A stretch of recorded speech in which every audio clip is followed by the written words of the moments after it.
Un tiem visiem ir 31. Oktobris, Halloweena svētki. Un es esmu sataisījusi tādu skaistu kompozīciju tieši Halloweena svētku noskaņās. Man ir cidonijas, man šogad bija ļoti bagātīgi cidoniju raža. Un ir izgrebts ķirbītis, maziņš, bet jauks. Šodien vai rīt varēšu ielikt zupiņā.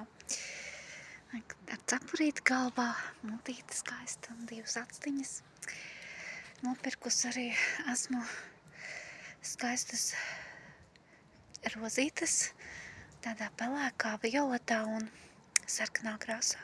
Ir mārtiņa rozes, kuras mums atved Skaidrīte, mums draudzene, un ir tāds podiņš Happy Halloween, kurā var ielikt arī kādas cidonijas. Jā, un ir 3 trauki ar cidonijām, vidējais trauks lapiņas formā. Jā, un tā es sagādu Halloween svētkus.